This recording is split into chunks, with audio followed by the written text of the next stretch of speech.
This happened a few years back when my friends and I had just finished our sophomore year of college, finally done with the school for a few months. We want to celebrate a little bit to start off summer break. All of us had small jobs near the campus, so we saved up some money. We decided to go big and take a trip Las Vegas for a few days, as none of us have ever been. At the first we were looking through hotels in the city to try and find something cheap, but it's still big enough for the four of us. Eventually, we gave up on that and started looking at the Airbnbs, as most of them were cheaper and bigger. We found a few good ones, but ended up choosing the largest one with the most rooms. Fast forward to the couple weeks later, our Uber picked us up from the airport and dropped us off at the house. It honestly looked even bigger in person, and we were all really excited to spend the next few days here. We all unpacked and relaxed for a couple of hours, as we were a little bit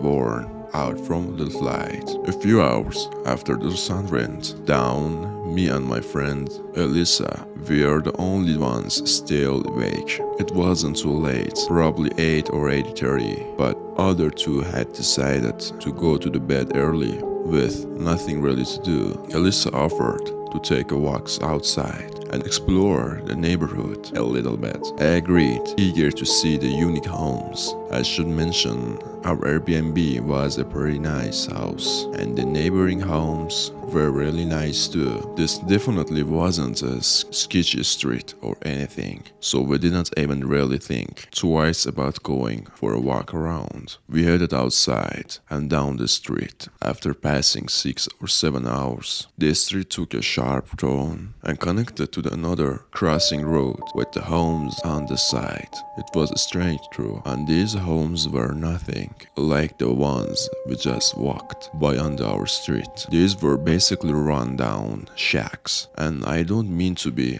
rude or anything. It was just really strange to see such a sudden change in homes after only turning the corner. We continue on a little bit, noticing the broken windows, missing mailboxes, and even worn out vacant signs on a lot of the doors. One of the houses even had a sofa chair right in the middle of their front yard with the ribs and strains on it. We agreed to take a next turn towards our Airbnb and head back, but a couple minutes later we saw a small SUV coming towards us down the road with its headlights off. As I got closer, it began to slow down and eventually stopped right next to us. An older woman, probably 15 to 16 years old, rolled down the window and with a big smile said, "You two are such a cute couple." She was making real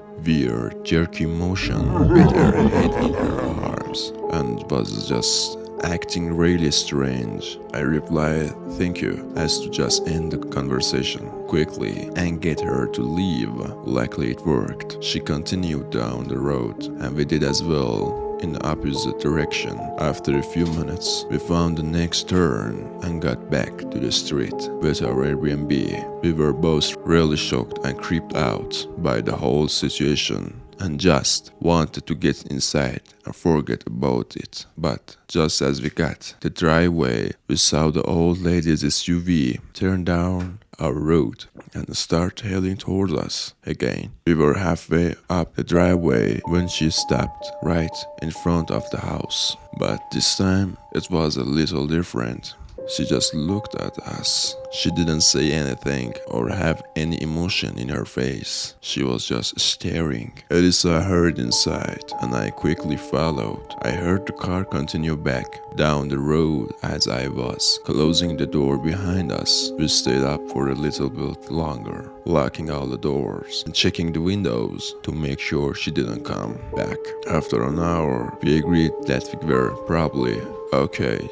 So we went to our rooms and got ready for bed. The next day, we told our other friends what had happened, and they were pretty creeped out too. We ended up telling the owner of the Airbnb about the whole situation, and we even asked if we could cancel our third day so we could leave early and thankfully he agreed. For the rest of that day, we decided to get away from the house and hang out in the city to try and enjoy at last one of our days in Vegas. We actually ended up having a lot of fun. But as the night came closing in, we were ready to call an Uber and head back to the house. During the ride back, I received a text from owner that said it is the lady from last night with a picture attached. I opened it and saw a screenshot from the Ring doorbell footage of the lady standing outside of the house. I replied to the owner and immediately showed all my friends. We didn't know what to do, so we asked the driver to drop us off at the hotel parking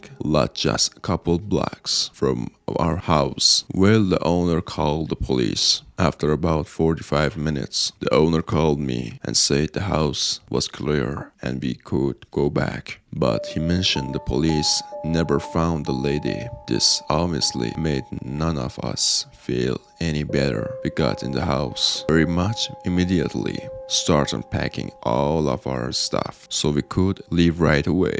The morning, nothing happened overnight or the next morning, but I can say for sure that none of us got good sleep. We got out of there as soon as we could and headed for the airport. This was definitely one of the strangest things to ever happen to me, and I still think about it a lot. The only advice I can give it is to always check the area around your Airbnb before you book it. I have no idea what she wanted or why she was stalking us, but it really freaks me out to think about what happened if the owner didn't have a doorbell camera or if we had stayed that third day.